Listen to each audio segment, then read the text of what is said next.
kepada Bapak Ibu yang saya cintai semua yang ada di sini, melalui daripada pengajian pada hari ini, pertama saya ingin menyampaikan permohonan maaf kepada seluruh saudara-saudara saya di Madura, karena beberapa waktu yang lalu saya tunda kedatangan saya karena saya ada safari di Jawa Barat yang begitu padat sampai kelelahan, bahkan sampai saya punya istri keguguran.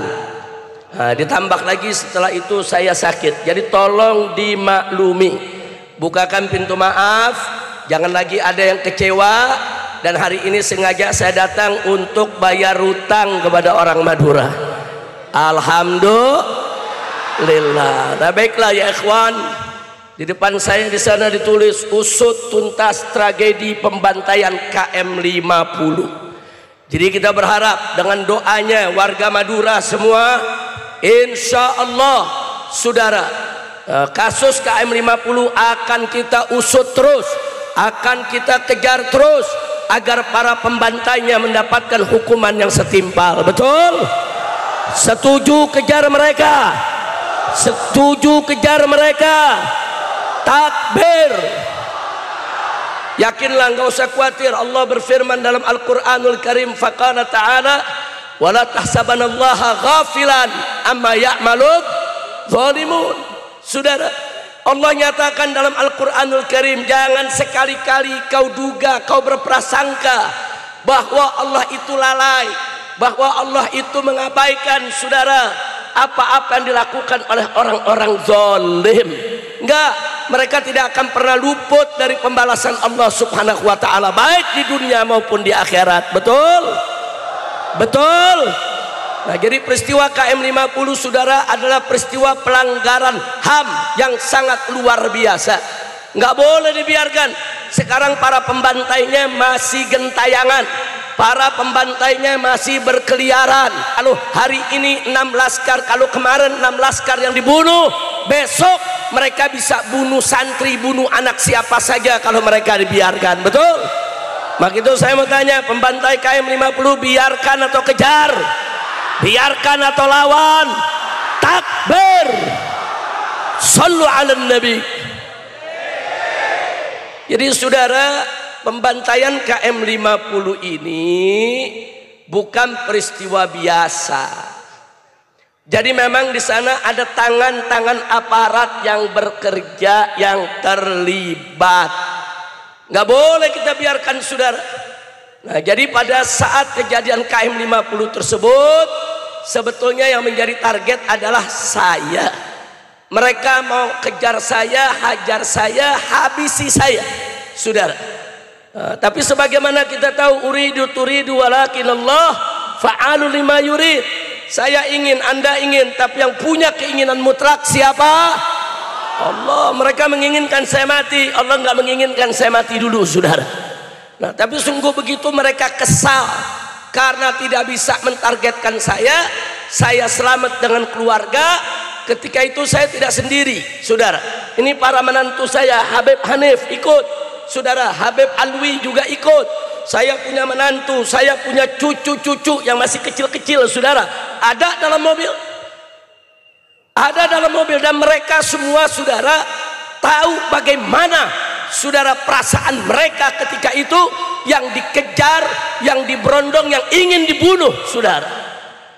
Dan ini pelanggaran HAM berat. Ada perempuan, ada anak kecil di mobil kita, saudara. Mestinya kalau mereka membunuh saya yang gentleman. Betul? Betul? Tantang saja Habib Rizik, ayo kita perang. Kapan? Silakan tentukan tanggalnya, harinya, jamnya, tempatnya, silakan. Kapan saja mereka mau bunuh saya, tetapkan waktunya, saudara. Takbir. Kita akan datang menghadapi mereka. Betul? Takbir. Ini enggak, yang mau diganggu perempuan, iye. Yang mau diganggu anak kecil, iye. Pengecut tidak? Ayo jawab orang Madura semua, pengecut tidak? Pengecut tidak? Apalagi orang Madura yang biasa carok, betul? Orang Madura gentleman, betul? jantan-jantan, betul. Mau berkelahi 1 lawan 1, betul. Takbir.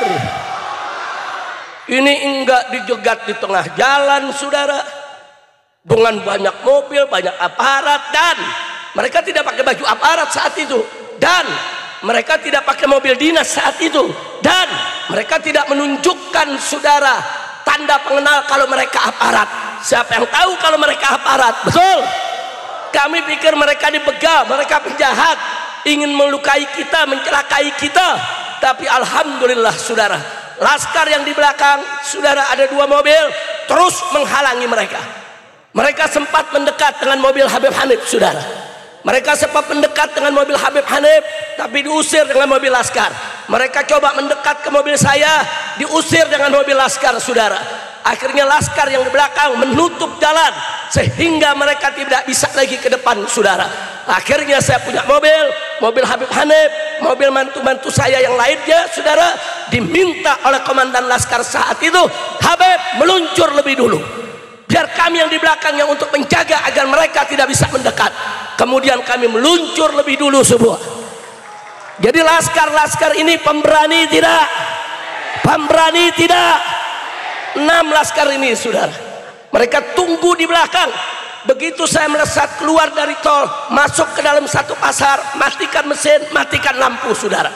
Kenapa? Karena banyak perempuan, banyak anak kecil, ada bayi di mobil kita, saudara. Dan kita berangkat bukan mau perang.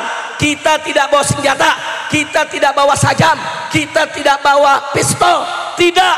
Jadi kalau dikatakan 6 laskar ini membawa senjata, bohong, fitnah, saudara.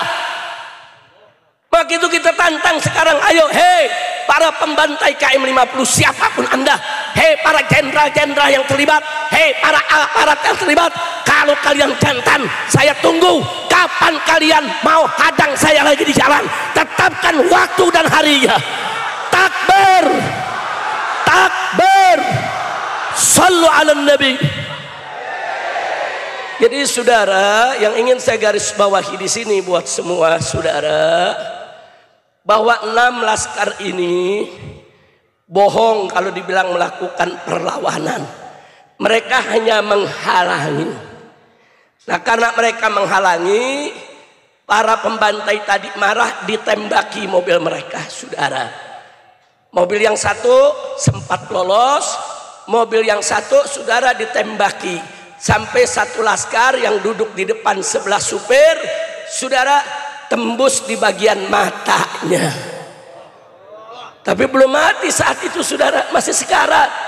Satu lagi yang duduk di tengah sebelah kanan, saudara, karena ditembaki dari kanan, peluru itu masuk ke pinggang sampai ke pahanya, saudara.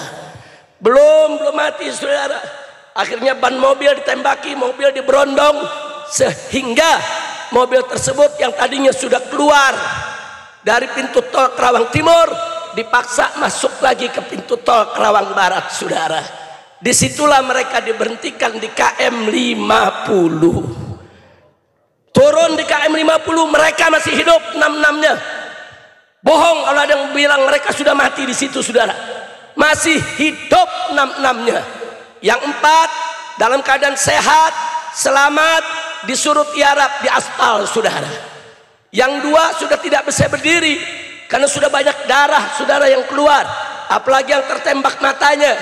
Tapi saksi-saksi hidup, orang-orang yang bekerja di KM50, pedagang-pedagang warung yang ada di KM50, petugas-petugas yang ada di KM50 memberikan kesaksian bahwa 6-6-nya saat di KM50 masih hidup.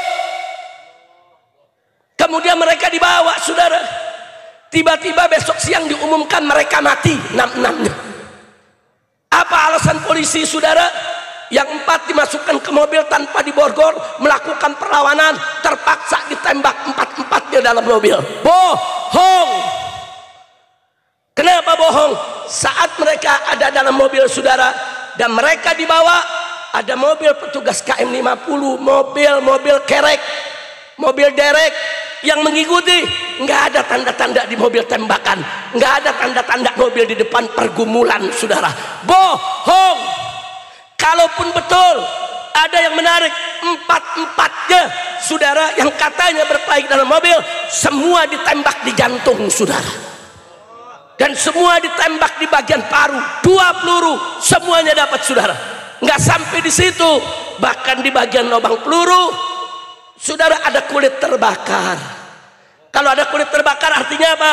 Ditembak jarak dekat, saudara, bukan dari jarak jauh. Orang kalau ditembak jarak dekat, ditempelkan ke kulit, pasti kulitnya ikut terbakar, saudara. Jadi ini eksekusi, bukan pergumulan. Itu bukti pertama. Bukti kedua, eksekusi. Yang 2 lagi sudah sekarat. Yang satu matanya, saudara, matanya ini sudah kena peluru, saudara, udah nggak bisa ngapa-ngapain, sekarat. Ternyata yang sudah sekarat ditembak juga di jantung, saudara. Apa yang sekarat lagi melawan juga? Mana mungkin orang sekarat melakukan perlawanan, dusta. Nah, jadi yang 2 juga sama, ditembak dekat, saudara, di jantungnya, dan satu lagi di parunya, saudara. Ini eksekusi namanya, pembunuhan oleh aparat negara atas perintah atasan. Itu pelanggaran HAM berat, saudara. Makanya kita tidak akan berhenti. Lihat aja, begitu nanti pemerintahan ini berganti sebentar lagi, semua yang terlibat akan kita seret ke pengadilan, saudara. Setuju? Setuju? Enggak peduli siapapun yang terlibat, saudara. Mau jenderal, mau presiden sekalipun, kalau terbukti terlibat, semua akan kita seret ke penjara, biar mereka membusuk dalam penjara, saudara. Takbir. Setuju tidak? Setuju tidak? Manusia-manusia brengsek kita jebloskan ke penjara. Setuju tidak? Takbir.